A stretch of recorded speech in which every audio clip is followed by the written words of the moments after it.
ನಮಸ್ಕಾರಗಳು. ಕನ್ನಡ ಭಾಷೆ ಅಂತಕ್ಕಂಥದ್ದು ಮಹಾಲಿಂಗರವರ ಒಂದು ಮಾತನ್ನು ಹೇಳೋಕ್ಕೆ ಇಷ್ಟಪಡ್ತೀನಿ. ಸುಲಿದ ಬಾಳೆಯ ಹಣ್ಣಿನ ಅಂದದಿ, ಕಳೆದ ಸಿಗುರಿನ ಕಬ್ಬಿನ ಅಂದದಿ, ಹಳಿದ ಉಷ್ಣದ ಹಾಲಿನ ಅಂದದಿ, ಸುಮಧುರ ಭಾಷೆ ನಮ್ಮ ಕನ್ನಡ ಭಾಷೆ. ಅಂತಹ ಭಾಷೆಯ ಭಾವ ವಾಹಕರು, ಭಾವ ಪೋಷಕರು ಹೌದು. ಅಂತಹ ಭಾಷೆಯಿಂದ ಭಾವನೆಗಳನ್ನು ಹಂಚಿಕೊಳ್ಳುವ ಒಂದು ಸಾಧನ. ಅಂತಹ ಭಾಷೆ ಮಾತಿನ ಮೂಲಕ ನಮಗೆ ವ್ಯಕ್ತಪಡಿಸುವಂತಹ ಒಂದು ಮೂಲ ಅಂತ ಹೇಳಿ ಹೇಳ್ತಬಹುದು.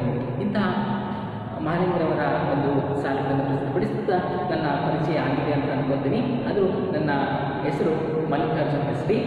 ನಾನು ತಳಬಾಳು ಸಿ.ಬಿ.ಸಿ. ಶಾಲೆಯ ಕನ್ನಡ ಭಾಷಾ ಶಿಕ್ಷಕನಾಗಿ ಕರ್ತವ್ಯವನ್ನು ನಿರ್ವಹಿಸ್ತಾ ಇದ್ದೀನಿ.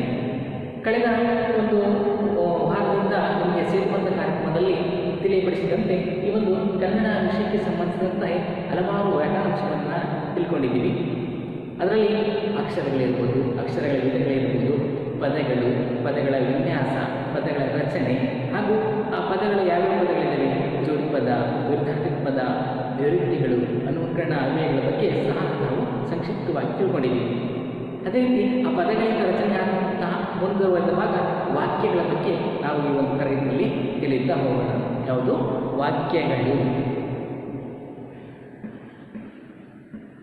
ವಾಕ್ಯಗಳು. ಈ ವಾಕ್ಯಗಳು ಅಂತಕ್ಕಂಥದ್ದನ್ನು ನಾವು ನೋಡೋದಾದರೆ, ಮೊದಲನೇದಾಗಿ ಈ ವಾಕ್ಯಗಳ ಈ ತರಗತಿ ತಿಳಿಯಪಡಿಸಬಹುದಾದಂತಹ ಅಂಶಗಳೆಂದರೆ, ಒಂದನೇದಾಗಿ ವಾಕ್ಯಗಳ ಅರ್ಥ, ಒಂದನೇದಾಗಿ ವಾಕ್ಯಗಳ ಅರ್ಥ ಅಂತ ಹೇಳ್ಬೋದು. ಇನ್ನು ವಾಕ್ಯಗಳ ಅನ್ವಯ ಕ್ರಮ, ಎರಡನೇದಾಗಿ ವಾಕ್ಯಗಳ ಅನ್ವಯ ಕ್ರಮ,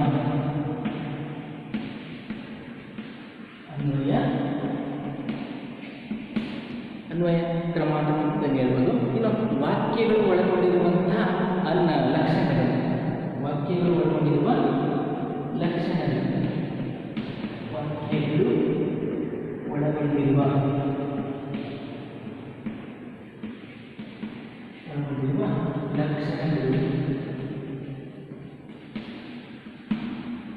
ಲಕ್ಷಣಗಳು. ಇನ್ನು ವಿವಿಧ ರೀತಿಯಾದಂತಹ ವಾಕ್ಯಗಳು,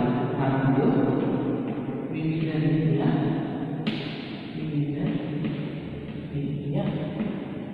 ವಾಕ್ಯಗಳು. ಈ ನಾಲ್ಕು ಅಂಶಗಳ ಕುರಿತು ಈ ಒಂದು ತರಗತಿಯಲ್ಲಿ ನಾವು ತಿಳಿಯುತ್ತಾ ಹೋಗೋಣ.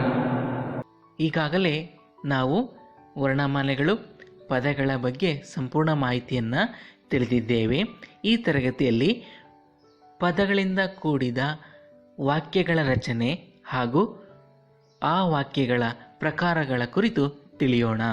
ಅಂದರೆ ವಾಕ್ಯಗಳ ರಚನೆ ಹಾಗೂ ಪ್ರಕಾರಗಳ ಬಗ್ಗೆ ತಿಳಿಯೋಣ. ಮೊದಲನೇದಾಗಿ ವಾಕ್ಯ. ವಾಕ್ಯ ಎಂದರೇನು? ಒಂದು ಮಾತಿನ ಪೂರ್ಣ ವಿಚಾರವನ್ನು ತಿಳಿಯಪಡಿಸುವ ಪದಗಳ ಸಮೂಹವೇ ವಾಕ್ಯ. ಒಂದು ಮಾತಿನ ಪೂರ್ಣ ವಿಚಾರವನ್ನು ತಿಳಿಯಪಡಿಸುವ ಪದಗಳ ಸಮೂಹವೇ ವಾಕ್ಯ. ಕರ್ತೃಪದ, ಕರ್ಮಪದ, ಕ್ರಿಯಾಪದಗಳಿಂದ ಅವುಗಳ ವಿಶೇಷಣಗಳಿಂದ ಕ್ರಮವಾಗಿ ಬರೆದ ಪದ ಸಮೂಹವೇ ವಾಕ್ಯ. ಕರ್ತೃಪದ, ಕರ್ಮಪದ, ಕ್ರಿಯಾಪದಗಳಿಂದ ಅವುಗಳ ವಿಶೇಷಣಗಳಿಂದ ಕ್ರಮವಾಗಿ ಬರೆದ ಪದ ಸಮೂಹವೇ ವಾಕ್ಯ. ಉದಾಹರಣೆ: ಗುರುಗಳು ಪಾಠವನ್ನು ಮಾಡಿದರು. ಗುರುಗಳು ಪಾಠವನ್ನು ಮಾಡಿದರು. ಇಲ್ಲಿ ಕರ್ತೃಪದ ಗುರುಗಳು, ಕರ್ಮಪದ ಪಾಠವನ್ನು ಮಾಡಿದರು, ಕ್ರಿಯಾಪದ. ವಾಕ್ಯದಲ್ಲಿನ ಅನ್ವಯ ಕ್ರಮ. ವಾಕ್ಯದಲ್ಲಿನ ಅನ್ವಯ ಕ್ರಮ. ಪ್ರತಿಯೊಂದು ವಾಕ್ಯದಲ್ಲಿ ಮೊದಲಿಗೆ ಕರ್ತೃಪದ, ನಂತರದಲ್ಲಿ ಕರ್ಮಪದವನ್ನು, ಕೊನೆಯಲ್ಲಿ ಕ್ರಿಯಾಪದ ಬರುತ್ತದೆ. ವಿಶೇಷಣಗಳು ಆಯಾ ಪದಗಳ ಹಿಂದೆ ಇರುತ್ತವೆ. ವಾಕ್ಯದಲ್ಲಿ ಮೊದಲಿಗೆ ಕರ್ತೃಪದ, ನಂತರದಲ್ಲಿ ಕರ್ಮಪದವನ್ನು, ಕೊನೆಯಲ್ಲಿ ಕ್ರಿಯಾಪದ ಬರುತ್ತದೆ. ವಿಶೇಷಣಗಳು ಆಯಾ ಪದಗಳ ಹಿಂದೆ ಇರುತ್ತವೆ. ವಾಕ್ಯಗಳಲ್ಲಿ ಮುಖ್ಯವಾಗಿ 3 ಭಾಗಗಳಿರುತ್ತವೆ. ವಾಕ್ಯಗಳಲ್ಲಿ ಮುಖ್ಯವಾಗಿ 3 ಭಾಗಗಳಿರುತ್ತವೆ. ಈ ಚಿತ್ರದಲ್ಲಿ ರಂಜಿತಾ ಶಾಲೆಗೆ ಹೋಗುತ್ತಾಳೆ ಎಂಬುದು ನಮಗೆ ಕಾಣುತ್ತಿದೆ. ರಂಜಿತಾ ಶಾಲೆಗೆ ಹೋಗುತ್ತಾಳೆ ಅಂದರೆ ಒಂದು ವಾಕ್ಯದಲ್ಲಿ 3 ಭಾಗಗಳನ್ನು ಇಲ್ಲಿ ಸೂಚಿಸಲಾಗಿದೆ. ಕರ್ತೃ ರಂಜಿತಾ, ಕರ್ಮ ಶಾಲೆಗೆ, ಕ್ರಿಯೆ ಹೋಗುತ್ತಾಳೆ ಎಂಬುದನ್ನು ತಿಳಿಯಬಹುದು. ಇಲ್ಲಿ ರಂಜಿತಾ ಎಂಬುದು ನಾಮಪದ. ನಾಮಪದದಲ್ಲಿ ಹಲವಾರು ಪ್ರಕಾರಗಳು ಕಂಡುಬರುತ್ತವೆ. ಅವುಗಳಲ್ಲಿ ಇದು ಅಂಕಿತ ನಾಮ. ರಂಜಿತಾ ಎಂಬುದು ಅಂಕಿತ ನಾಮ. ಕರ್ತೃ ಕ್ರಿಯೆಯ ಕೆಲಸವನ್ನು ಮಾಡುವ ವ್ಯಕ್ತಿಯನ್ನು ಸೂಚಿಸುತ್ತೆ. ಇನ್ನು ಕರ್ಮ ಯಾವ ಕೆಲಸವನ್ನು ಮಾಡಿದ ಎಂಬುದನ್ನು ಇಲ್ಲಿ ಸೂಚಿಸಲಾಗಿದೆ. ಕ್ರಿಯೆ ವಾಕ್ಯದ ಪೂರ್ಣ ಅರ್ಥವನ್ನು ನೀಡುವಂತಹ ಒಂದು ಪದ. ಇನ್ನು ಕರ್ತೃಪದ. ಕ್ರಿಯೆಯ ಕೆಲಸವನ್ನು ಯಾರು ಮಾಡಿದರು ಅಥವಾ ಯಾವುದು ಮಾಡಿತು ಎಂದು ತಿಳಿಸುವ ಪದವೇ ಕರ್ತೃಪದ. ಕ್ರಿಯೆಯ ಕೆಲಸವನ್ನು ಯಾರು ಮಾಡಿದರು ಅಥವಾ ಯಾವುದು ಮಾಡಿತು ಎಂದು ತಿಳಿಸುವ ಪದವೇ ಕರ್ತೃಪದ. 2. ಕರ್ಮಪದ. ಕ್ರಿಯಾಪದದ ಅರ್ಥವನ್ನು ಪೂರ್ಣಗೊಳಿಸುವ ಪದಗಳಿಗೆ ಕರ್ಮಪದ ಎನ್ನುವರು. ಕ್ರಿಯಾಪದದ ಅರ್ಥವನ್ನು ಪೂರ್ಣಗೊಳಿಸುವ ಪದಗಳಿಗೆ ಕರ್ಮಪದ ಎನ್ನುವರು. 3. ಕ್ರಿಯಾಪದ. ಕರ್ತೃವಿನ ಕ್ರಿಯೆಯನ್ನು ಹೇಳುವ ಪದವೇ ಕ್ರಿಯಾಪದ. ಕರ್ತೃವಿನ ಕ್ರಿಯೆಯನ್ನು ಹೇಳುವ ಪದವೇ ಕ್ರಿಯಾಪದ. ಈ ವಾಕ್ಯಗಳನ್ನು ಗಮನಿಸಿ. 1. ಈಗ ಬಂದನು. ಈ ವಾಕ್ಯದಲ್ಲಿ ಯಾರು ಬಂದರು ಎಂಬುದನ್ನು ಪ್ರಶ್ನೆ ಮಾಡಿದಾಗ ಅಲ್ಲಿ ಕರ್ತೃಪದದ ಅಗತ್ಯತೆ ನಮಗೆ ಕಂಡುಬರುತ್ತದೆ. ಯಾರು ಬಂದರು ಎಂಬುದನ್ನು ಪ್ರಶ್ನೆ ಮಾಡಿದಾಗ ನಮಗೆ ಕರ್ತೃಪದದ ಅಗತ್ಯತೆ ಕಂಡುಬರುತ್ತದೆ. ಆದರೂ ಸಹ ಇದನ್ನು ನಾವು ವಾಕ್ಯವಾಗಿ ಪರಿಗಣನೆ ಇಲ್ಲಿ ಮಾಡಲಾಗಿದೆ. ಇನ್ನು 2ನೇದು, ಅವನು ಈಗ ತಾನೇ ತಿಂದನು. ಅವನು ಈಗ ತಾನೇ ತಿಂದನು. ಇಲ್ಲಿ ಏನನ್ನು ತಿಂದನು, ಯಾವುದನ್ನು ತಿಂದನು ಎಂಬುದನ್ನು ಪ್ರಶ್ನೆ ಮಾಡಿದಾಗ ನಮಗೆ ಕರ್ಮಪದದ ಅಗತ್ಯತೆ ಕಂಡುಬರುತ್ತದೆ. ಇಲ್ಲಿ ಕರ್ಮಪದವಿಲ್ಲ, ಆದರೆ ಯಾವುದನ್ನು ತಿಂದನು ಎಂಬುದನ್ನು ಪ್ರಶ್ನೆ ಮಾಡಿದಾಗ ನಮಗೆ ಕರ್ಮಪದದ ಅಗತ್ಯತೆ ಕಂಡುಬರುತ್ತದೆ. 3. ಹುಡುಗ ಬುದ್ಧಿವಂತ. ಹುಡುಗ ಬುದ್ಧಿವಂತ. ಇಲ್ಲಿ ಕ್ರಿಯಾಪದ ಇಲ್ಲ. ಯಾವುದರಲ್ಲಿ ಬುದ್ಧಿವಂತ, ಯಾವ ಕ್ಷೇತ್ರದಲ್ಲಿ ಬುದ್ಧಿವಂತ ಎಂಬುದು ನಾವು ಪ್ರಶ್ನೆಯನ್ನು ಮಾಡಿದಾಗ ಅಲ್ಲಿ ಹುಡುಗ ಆಟದಲ್ಲಿ ಬುದ್ಧಿವಂತನೋ ಎಂಬುದನ್ನು ನಮಗೆ ಕ್ರಿಯಾಪದದ ಅಗತ್ಯತೆ ಕಂಡುಬರುತ್ತದೆ. ಇನ್ನು ವಾಕ್ಯ ಒಳಗೊಂಡಿರುವ ಲಕ್ಷಣಗಳು. ವಾಕ್ಯವು ಒಳಗೊಂಡಿರುವ ಲಕ್ಷಣಗಳು ಪೂರ್ಣ ವಿರಾಮದಿಂದ ಮುಕ್ತಾಯಗೊಂಡಿರುತ್ತದೆ. ಪ್ರತಿಯೊಂದು ವಾಕ್ಯವೂ ಸಹ ಪೂರ್ಣ ವಿರಾಮದಿಂದ ಅದು ಮುಕ್ತಾಯವಾಗಿರುತ್ತದೆ. ಇನ್ನು ಕರ್ತೃ, ಕರ್ಮ, ಕ್ರಿಯಾಪದಗಳಿಂದ ಕೂಡಿರುತ್ತದೆ. ಒಂದು ವಾಕ್ಯವು ಕರ್ತೃ, ಕರ್ಮ, ಕ್ರಿಯಾಪದಗಳಿಂದ ಕೂಡಿರುತ್ತದೆ.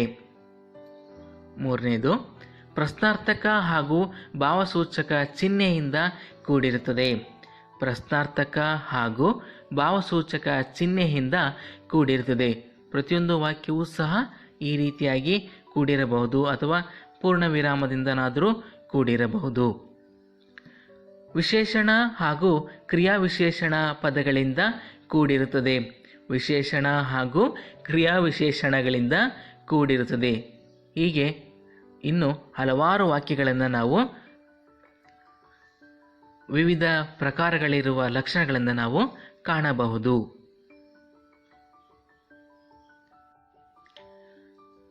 ಇನ್ನು ವಾಕ್ಯದ ಪ್ರಕಾರಗಳು: ವಾಕ್ಯಗಳು, ಸರಳ ವಾಕ್ಯಗಳು, ಗುಣವಿಶೇಷಣಗಳಿಂದ ಕೂಡಿದ ವಾಕ್ಯ, ಪ್ರಶ್ನಾರ್ಥಕ ವಾಕ್ಯ. ವಾಕ್ಯಗಳಲ್ಲಿ ಹಲವಾರು ಪ್ರಕಾರಗಳಿವೆ. ನಾವು ಸಂಕ್ಷಿಪ್ತವಾಗಿ ಈ 4 ಪ್ರಕಾರಗಳನ್ನು ತಿಳಿಯೋಣ. 1 ವಾಕ್ಯಗಳು, 2 ಸರಳ ವಾಕ್ಯಗಳು, 3 ಗುಣವಿಶೇಷಣಗಳಿಂದ ಕೂಡಿದ ವಾಕ್ಯ, 4 ಪ್ರಶ್ನಾರ್ಥಕ ವಾಕ್ಯ. ಮೊದಲನೇದಾಗಿ ವಾಕ್ಯಗಳ ಪ್ರಕಾರಗಳಲ್ಲಿ ವಾಕ್ಯಗಳ ಬಗ್ಗೆ ತಿಳಿಯೋಣ. ಇಲ್ಲಿ ಕರ್ತೃ ಮತ್ತು ಕ್ರಿಯೆಯಿಂದ ಕೂಡಿದ ವಾಕ್ಯವನ್ನು ನಾವಿಲ್ಲಿ ನೋಡಬಹುದು. ಈ ಚಿತ್ರದಲ್ಲಿ ಮಗುವು ಮಲಗಿತು ಎಂಬುದು ನಮಗೆ ಕಾಣುತ್ತದೆ ಅಲ್ವಾ? ಮಗುವು ಮಲಗಿತು. ಈ ಮಲಗಿತು ಎಂಬುದನ್ನು ಪ್ರಶ್ನೆ ಮಾಡಿದಾಗ, ಯಾವುದರ ಮೇಲೆ ಮಲಗಿತು ಎಂಬುದನ್ನು ಪ್ರಶ್ನೆ ಮಾಡಿದಾಗ ನಮಗೆ ಅಲ್ಲಿ ಕರ್ಮಪದದ ಅಗತ್ಯತೆ ಕಂಡುಬರುತ್ತದೆ. ಮಗುವು ಮಂಚದ ಮೇಲೆ ಮಲಗಿತು ಅಲ್ಲಿ ನಮಗೆ ತಿಳಿಯುತ್ತದೆ. ಈ ಚಿತ್ರದಲ್ಲಿ ಹರಿಯು ಹಾಡಿದನು, ಹರಿಯು ಹಾಡಿದನು ಎಂಬುದು ನಮಗೆ ತಿಳಿದಿದೆ. ಇಲ್ಲಿ ಹಾಡಿದನು ಎಂಬುದನ್ನು ಪ್ರಶ್ನೆ ಮಾಡಿದಾಗ ಯಾವ ಹಾಡನ್ನು ಹಾಡಿದ? ಭಾವಗೀತೆನೋ, ಚಲನಚಿತ್ರ ಗೀತೆನೋ, ಜಾನಪದ ಗೀತೆನೋ ಎಂಬುದನ್ನು ನಾವು ಪ್ರಶ್ನೆ ಮಾಡಿದಾಗ ಅಲ್ಲಿ ಕರ್ಮಪದದ ಅಗತ್ಯತೆ ಕಂಡುಬರುತ್ತದೆ. ಹೀಗೆ ಮೂರನೇದು, ರವಿಯು ತಿಂದನು, ಏನನ್ನು ತಿಂದನು ಎಂಬುದನ್ನು ಪ್ರಶ್ನೆ ಮಾಡಿದಾಗ ಅಲ್ಲಿ ಕರ್ಮಪದದ ಅಗತ್ಯತೆ ಕಂಡುಬರುತ್ತದೆ. ಹುಡುಗಿಯರು ಕುಣಿದರು, ಯಾವುದರ ಮೇಲೆ ಕುಣಿದರು? ವೇದಿಕೆಯ ಮೇಲೆ ಕುಣಿದರು. ಬಂಡಿಯನ್ನು ಹತ್ತಿದನು, ವೈದ್ಯರು ನೀಡಿದರು. ಹೀಗೆ ಹಲವಾರು ಪದಗಳನ್ನು ನಾವಿಲ್ಲಿ ವಾಕ್ಯಗಳಲ್ಲಿ ಕಾಣಬಹುದು. ಇನ್ನು ಸರಳ ವಾಕ್ಯಗಳು. ಎರಡನೆಯದು ಸರಳ ವಾಕ್ಯಗಳು. ಕರ್ತೃ ಪ್ಲಸ್ ಕರ್ಮ ಪ್ಲಸ್ ಕ್ರಿಯೆ, ಒಂದು ಸಂಪೂರ್ಣ ವಾಕ್ಯದ ಒಂದು ಉದಾಹರಣೆಗಳನ್ನು ಇಲ್ಲಿ ನಾವು ಗಮನಿಸಬಹುದು. ಈ ಚಿತ್ರದಲ್ಲಿ ಶ್ರೇಯಸ್ ವಾಲಿಬಾಲ್ ಆಡುತ್ತಾನೆ. ಈ ಚಿತ್ರದಲ್ಲಿ ನಮಗೆ ಶ್ರೇಯಸ್ ಎಂಬ ವಿದ್ಯಾರ್ಥಿ ವಾಲಿಬಾಲ್ ಆಡುತ್ತಾನೆ ಎಂಬುದು ನಮಗೆ ತಿಳಿಯುತ್ತದೆ ಅಲ್ವಾ? ಶ್ರೇಯಸ್ ಎಂಬುದು ಕರ್ತೃ, ವಾಲಿಬಾಲ್ ಎಂಬುದು ಕರ್ಮ, ಆಡುತ್ತಾನೆ ಎಂಬುದು ಕ್ರಿಯಾಪದ. ಇನ್ನು ಎರಡನೇದು, ಸುಪ್ರೀತ್ ಚಿತ್ರವನ್ನು ಬಿಡಿಸಿದನು ಎಂಬ ಭಾವಚಿತ್ರ ನಮಗೆ ಇಲ್ಲಿ ಕಾಣುತ್ತದೆ. ಸುಪ್ರೀತ್ ಚಿತ್ರವನ್ನು ಬಿಡಿಸಿದನು.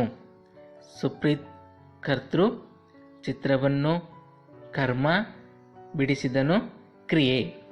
ಸುಪ್ರೀತ್ ನಾಮಪದ, ಚಿತ್ರವನ್ನು ಕರ್ಮಪದ, ಬಿಡಿಸಿದನು ಕ್ರಿಯಾಪದ. ಅದೇ ರೀತಿ ಕಮಲ ಮನೆಗೆ ಹೋದಳು, ಕಮಲ ಮನೆಗೆ ಹೋದಳು. ರಮೇಶ್ ತೋಟದಿಂದ ಬಂದನು, ರಮೇಶ್ ತೋಟದಿಂದ ಬಂದನು. ಆಶಾ ಸಿನಿಮಾ ನೋಡುತ್ತಾಳೆ, ಆಶಾ ಸಿನಿಮಾ ನೋಡುತ್ತಾಳೆ. ಅರುಣ್ ಹಾಡನ್ನು ಹೇಳಿದನು, ಅರುಣ್ ಹಾಡನ್ನು ಹೇಳಿದನು. ಹೀಗೆ ಹಲವಾರು ವಾಕ್ಯಗಳನ್ನು ನಾವಿಲ್ಲಿ ಉದಾಹರಣೆಯಾಗಿ ನೋಡಬಹುದು. ಇನ್ನು ಮೂರನೇ ಪ್ರಕಾರ ಗುಣವಿಶೇಷಣಗಳಿಂದ ಕೂಡಿದ ವಾಕ್ಯ. ಗುಣವಿಶೇಷಣಗಳಿಂದ ಕೂಡಿದ ವಾಕ್ಯ. ಮೊದಲನೇದಾಗಿ ನಮಗೆ ಇಲ್ಲಿ ಅಶೋಕ ಆದರ್ಶನಾಗಿದ್ದ, ಅಶೋಕ ಆದರ್ಶ ರಾಜನಾಗಿದ್ದ ಎಂಬುದು ನಮಗೆ ಈ ಚಿತ್ರದಲ್ಲಿ ಕಾಣಬಹುದು. ಅಶೋಕ ಆದರ್ಶ ರಾಜನಾಗಿದ್ದ. ವಾಕ್ಯಗಳಲ್ಲಿ ಗುಣವಿಶೇಷಗಳನ್ನು ಇಲ್ಲಿ ಕಾಣಬಹುದು. ಇಲ್ಲಿ ಅಡಿಗೆರೆ ಎಳೆದ ಆದರ್ಶ ಎಂಬ ಪದವು ಗುಣವಿಶೇಷಣದಿಂದ ಕೂಡಿದೆ. ರಾಜ ಹೇಗಿದ್ದ ಎಂಬುದನ್ನು ಪ್ರಶ್ನೆ ಮಾಡಿದಾಗ ನಮಗೆ ಅಲ್ಲಿ ಆದರ್ಶ ರಾಜನಾಗಿದ್ದ, ಆತನ ಗುಣವನ್ನು ಹೇಳುವಂತಹ ಒಂದು ವಾಕ್ಯ.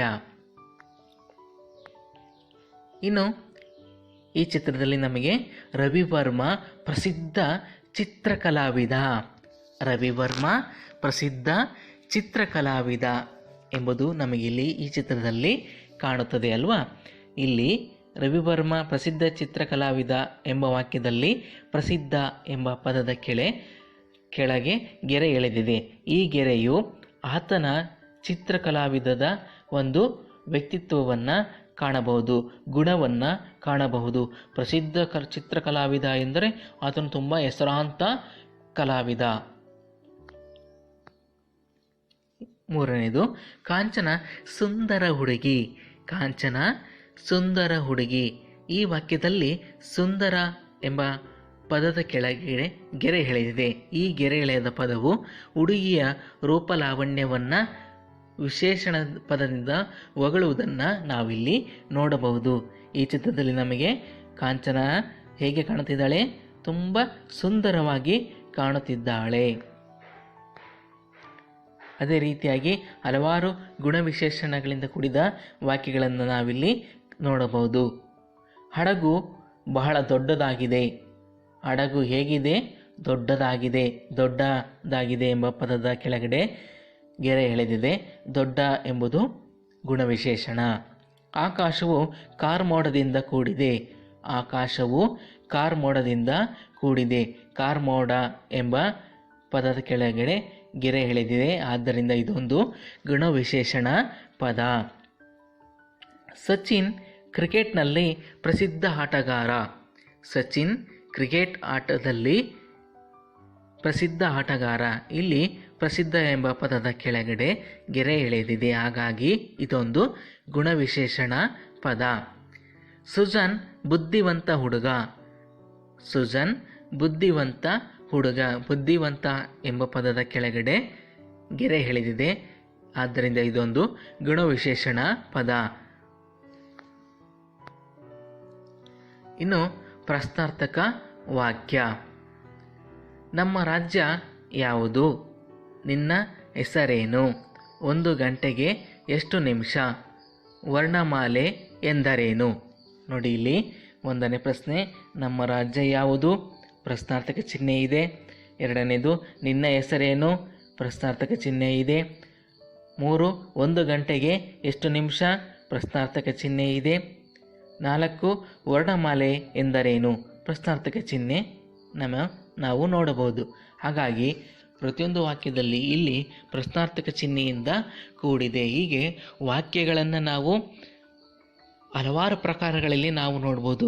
ಭಾವಸೂಚಕಗಳಿಂದ ಕೂಡಿರುವಂಥ ವಾಕ್ಯಗಳು, ಕ್ರಿಯಾ ವಿಶೇಷಣಗಳಿಂದ ಕೂಡಿರುವಂಥ ವಾಕ್ಯಗಳು, ಸರಳ ವಾಕ್ಯಗಳು, ಸಂಯೋಜಿತ ವಾಕ್ಯಗಳು, ಮಿಶ್ರ ವಾಕ್ಯಗಳು, ಹೀಗೆ ಹಲವಾರು ಪ್ರಕಾರಗಳನ್ನು ನಾವು ಕಾಣಬಹುದು. ನಿಮ್ಮ ಪಠ್ಯಪುಸ್ತಕದ ಅಧ್ಯಯನದಲ್ಲಿ ಪಾಠಗಳ ನಂತರ ಕಾಣುವಂತಹ ಪ್ರಶ್ನೆಯ ಸೂಚುವಂತಹ ವಾಕ್ಯಗಳನ್ನು ನಾವು ನೋಡ್ಬೋದು. ಅಭ್ಯಾಸ ಪ್ರಶ್ನೆಗಳು, ಭಾಷಾಭ್ಯಾಸ ಪ್ರಶ್ನೆಗಳು ಹಾಗೂ ಪಾಠದ ಮಧ್ಯೆ ಇರುವಂತಹ ವಾಕ್ಯಗಳನ್ನು ಗಮನಿಸಿದಾಗ ಅಲ್ಲಿ ವಾಕ್ಯಗಳ ಲಕ್ಷಣಗಳು, ರಚನಾ ವಿನ್ಯಾಸ ಹಾಗೂ ವಾಕ್ಯಗಳ ಪ್ರಕಾರಗಳನ್ನು ಸಹ ನಾವು ನೋಡಬಹುದಲ್ವೇ? ಹಾಗಾಗಿ ನಿಮ್ಮ ಪುಸ್ತಕದಲ್ಲೂ ಸಹ ಒಮ್ಮೆ ನೋಡಿರಿ.